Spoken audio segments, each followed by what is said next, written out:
I have exactly one rule about my wagon. Nobody rides in it without my say-so.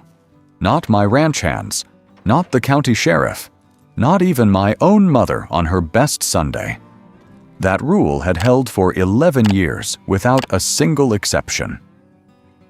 Then I pulled the canvas back one morning on the road to Millhaven and found a girl curled up between two feed sacks like she belonged there. Boots tucked under her knees, dark hair loose around her shoulders, green eyes wide open and staring at me like I was the one who had some explaining to do. I did not say a word for a full 10 seconds. Neither did she. I found out later she couldn't. And somehow, that silence was the loudest thing that ever happened to me. My name is Cole Whitfield. I own the largest working cattle ranch in Bexar County, Texas. 12,000 acres of green pasture, white fence, and absolute quiet. I am 34 years old. I have dark brown hair and gray eyes that my ranch hand, Pete, says look like a sky before a storm. I am broad through the shoulders from 20 years of ranch work, and I wear a black Stetson every day of my life because the Texas sun doesn't ask permission before it tries to ruin you. I avoid women, not because I dislike them. I avoid them the way a man avoids a fence he knows has a live wire somewhere in it. Not out of fear, exactly, but out of experience. I had decided, somewhere around year 3 of running this ranch alone, that complicated was a luxury I couldn't afford. I had cattle to move, books to balance, and a reputation for being the most reliably unbothered man in Bexar County. I was proud of that reputation. Her name, I found out much later, was June Danner. She was 25 years old. She had warm brown skin and dark hair that fell in loose waves just past her shoulders, and green eyes that were, in my honest assessment, completely unreasonable in their effect on a person. She was wearing a yellow dress with small white flowers on it. The kind of dress that makes you think of morning light and everything that is easy and good about being alive. She had worn leather boots, a small canvas bag tucked against her ribs, and absolutely no expression on her face that could be described as apologetic. If you want to subscribe to this channel, now is a good time. And if you've ever hidden somewhere you had no business hiding, drop a comment below and I'll leave you a heart.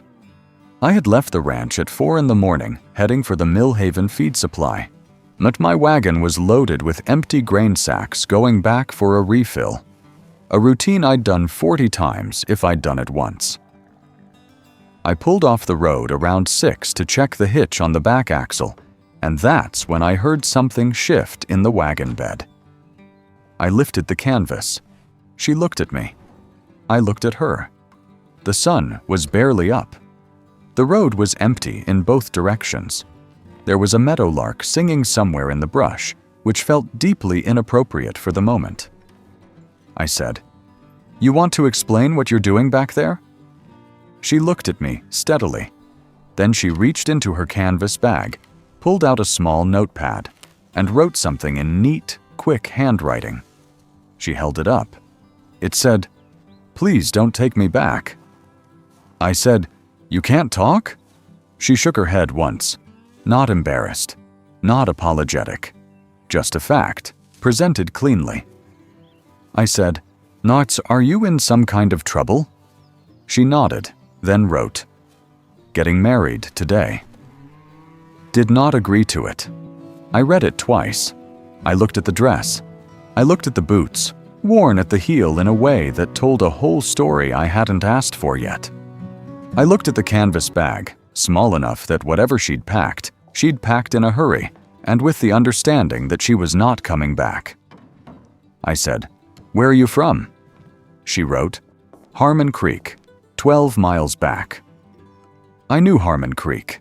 Small community, old families, the kind of place where arrangements were still made between fathers over property lines, and nobody considered it strange. I looked at her for another long moment. She looked back. She did not beg. She did not cry. No, she just sat there in my wagon in her yellow dress and her worn boots and held my gaze with the patience of someone who had already made every decision she was going to make and was now simply waiting to see which way the road went. I put the canvas back down. I walked around to the front of the truck, got in, put it in drive, and kept going toward Millhaven. She appeared at the window of the cab about 20 minutes later, having apparently climbed through the small sliding panel I'd left open for air. She was sitting on the passenger seat with her notepad in her lap before I'd processed that she'd moved at all. I said, "That panel is 6 inches wide." She looked at the panel. She looked at me. She wrote, 7 inches. I did not respond to that. I put both hands on the wheel and looked at the road. She sat quietly for the next 40 minutes. She looked out the window at the Texas morning coming up over the brush country, the light going from gray to gold, the cattle standing still in the pasture, the sky doing what the Texas sky does, which is take up so much space, you almost forget you have problems. She looked at all of it like she was memorizing it. At the feed store in Millhaven, I got out of the truck and she got out behind me, following at a slight distance like she had done this 100 times. The man at the counter, Earl, looked at her, looked at me, looked at her dress, and said nothing with the very deliberate expression of a man who has decided it is a beautiful morning to mind his own business. I loaded the wagon. She handed me sacks without being asked, which saved me exactly 1 trip back and forth. A small thing that I noted and tried not to note. On the way back, she wrote, "Thank you for not taking me back." I said, "I haven't decided what I'm doing with you yet." She wrote, "I can work. Cooking, cleaning, horses, fencing." I said, "I have people for all of that." She wrote, "Then I'll do something you don't have people for." I said, "Like what?" She thought about it for a genuine moment. Then she wrote, "I'm very good at being invisible." I looked at her, this woman in a yellow dress who had materialized in my wagon at 6 in the morning and climbed through a 6-inch panel and was now negotiating employment. Like this was a regular Tuesday. And for the first time in approximately 11 years, I felt something in my chest move in a direction I could not immediately identify or control. I did not smile, but I came close enough that my face had to do something about it, and chose, instead, to look out the window and say nothing. I said, "You can stay in the guest cabin until I figure something out." She wrote, "I won't cause problems." I said, "You already caused a problem." She looked at the notepad. Then she wrote, "I'll cause less from now on." She didn't, but I didn't mind the way I thought I would. The guest cabin sat about 200 yards from the main house, past the small garden my mother had planted in 1987, and nobody had touched since. I opened the door, and it smelled like dust and cedar, and the particular quality of a room that has been waiting for something without knowing it. She walked in and stood in the middle of the main room and turned slowly, looking at everything. She touched the quilt folded over the back of the couch lightly with 2 fingers, like she was checking if it was real. She wrote, "It's beautiful." I said, "It's a basic cabin." She wrote, "I've never had a room that wasn't shared." I left a key on the table. Pete caught me on the way back to the main house. He said, "Who's that in the guest cabin?" I said, "Someone passing through." He said, "In a flower dress." I said, "Yes." He said okay in the way that contained many other sentences he was generously choosing not to say.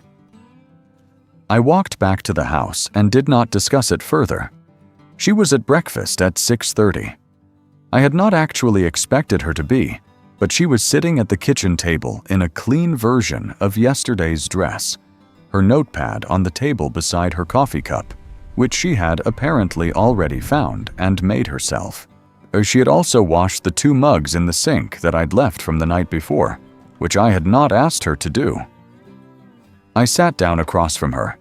I put eggs on both plates. I said, "There's no running from Harmon Creek indefinitely. They'll come looking." She wrote, "I know."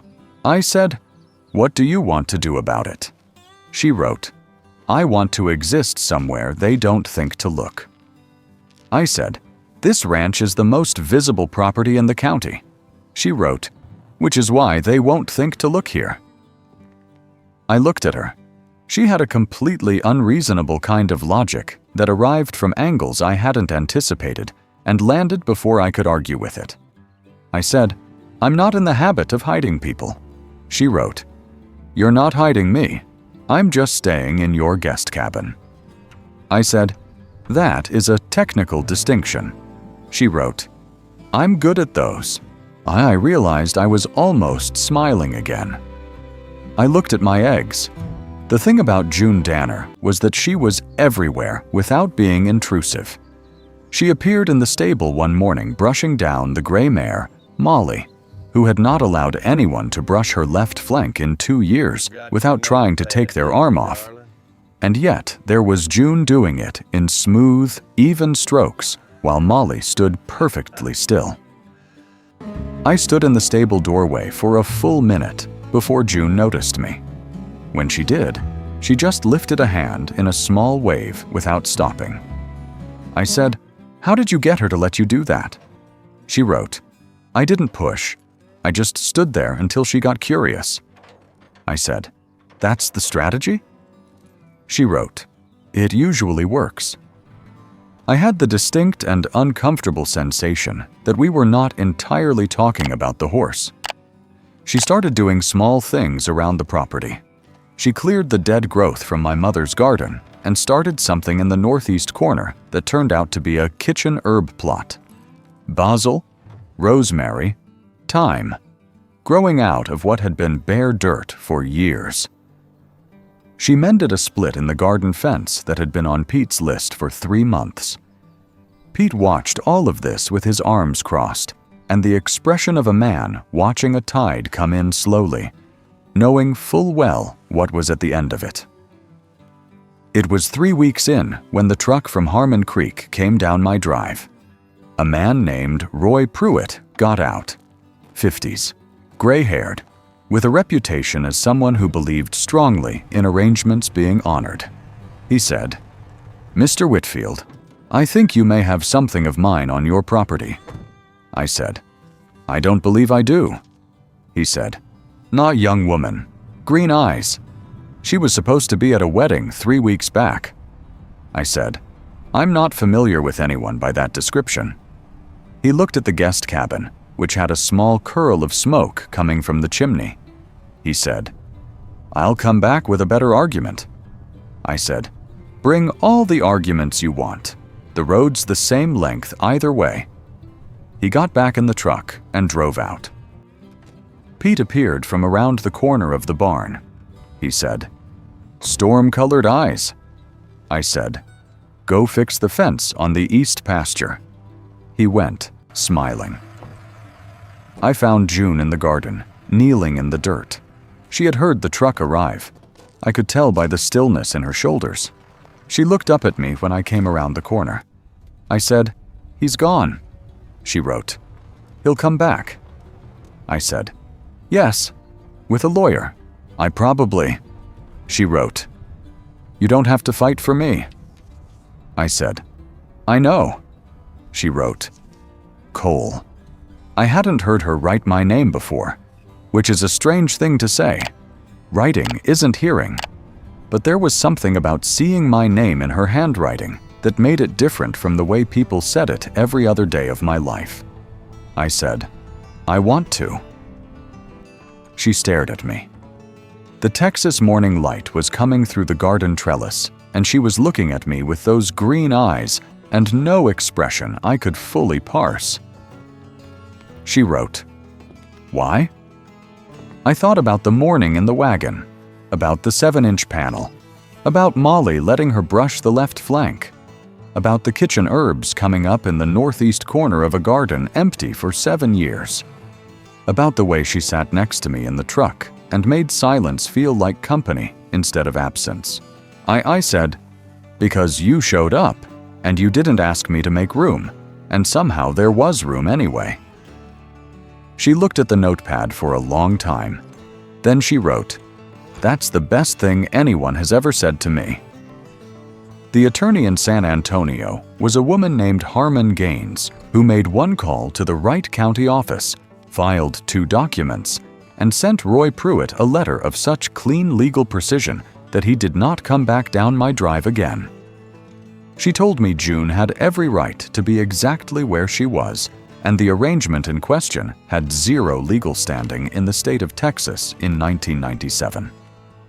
I told June. She sat at the kitchen table and read my summary twice. Then she set the notepad down and looked at her hands. She wrote, "It's over?"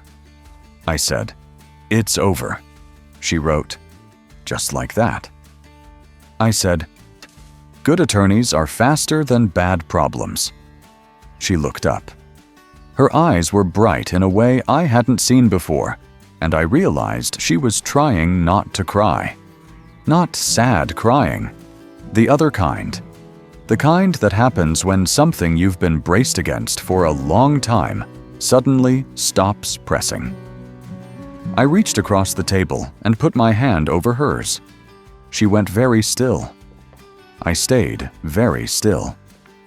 The kitchen was quiet and warm, and outside in the herb garden, the basil and rosemary were doing what they did, which was exist and be themselves and make the air smell like something was alive out there. She turned her hand over under mine and held it.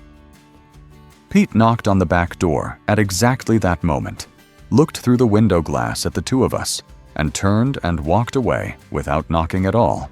Like I found her at the desk one evening cross-referencing 2 ledgers. When she noticed me, she looked faintly embarrassed and wrote, "I can stop. I was just curious." I said, "You found the error in the September figures." She had circled it in pencil with a question mark. She wrote, "Feed supply invoice. The total doesn't match the delivery receipt." I said, "I know. I've been meaning to call Earl." She wrote, "I can write the letter if you want." I said, "You can write." She looked at me with the expression of a woman whose sense of humor has just been mildly insulted. She wrote, "Yes, Cole, I can write. You've seen me do it approximately 400 times." I laughed. Actual, genuine laughter.